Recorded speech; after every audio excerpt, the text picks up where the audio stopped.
History was made last week in Colombia. In case you haven't heard, there were 60 countries that got together calling themselves the Coalition of the Willing. And those 60 countries met in Colombia for a conference organized by Colombia together with the Netherlands. And the agenda on that conference was, how do we transition away from fossil fuels? And I can't tell you how delighted and excited I am to read what's come out of that conference. I'm going to explain to you why over the next couple of minutes. So the first thing is, we moved away from a why not to a how to mindset. The 60 delegates, the 60 countries that were represented in Colombia, they got together because they'd become a little bit disillusioned by what's happened at the last few UN COP conferences. Now, I'm the last guy that's going to try and diss the UN. They're trying to do an amazing job, but for various reasons, which I'll explain here, they haven't managed to deliver a great many results at the last few conferences.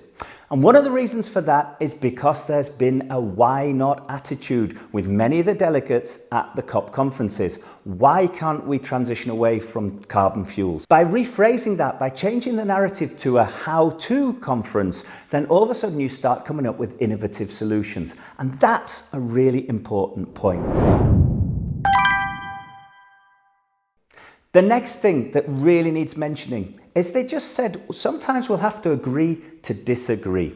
And again, this is something that's been holding the COP back, is that reliance on everybody has to agree on everything. Of course, that's going to reduce your chances of making decisions if you need to get 180 different countries to agree exactly on the wording. And for those of you that don't know, this YouTube channel, The Earth Circle, was founded by my company, Progress Factors. Now, I hate to use the word specialist, but we really know a lot about how to make strategy happen, how to turn words into action and how to turn action into results.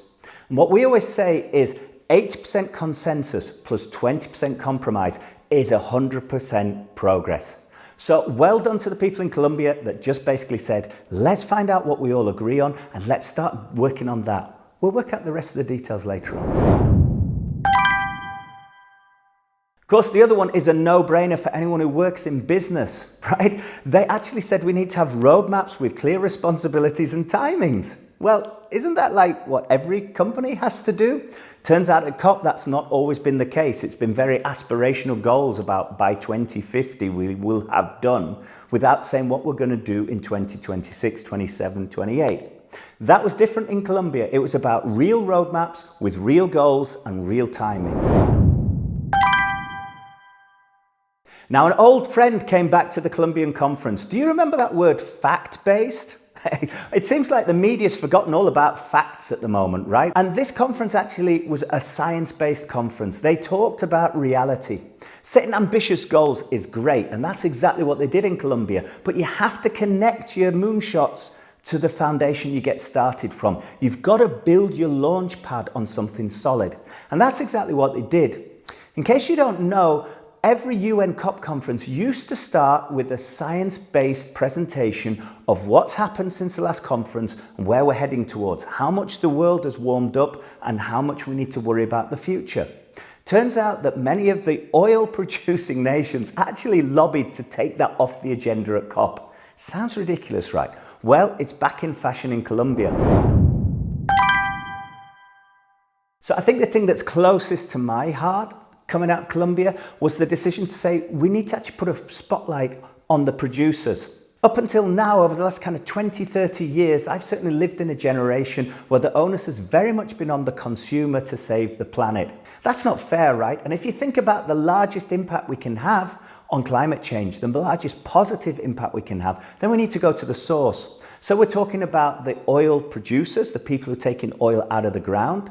And we're also talking about the people who are producing the products and delivering the services that we're all using. We need to accelerate that change away from carbon vehicles to electric vehicles, for instance. We need to make sure that we've got more and more sustainable aviation fuel to fly on holiday with. And we also need to make sure that the people who are offering those services to us are putting a focus on climate change. Now, there's a whole bunch of other things that came out of the conference that I'm not really a specialist to talk about, but they are really great things. So one thing is to make sure that the oil producers cannot take countries to court, which they do at the moment. They're actually actively working against government's decisions to decarbonize by taking them to court over these decisions. It's not something that's spoken about a lot in the press. We need to stop that happening.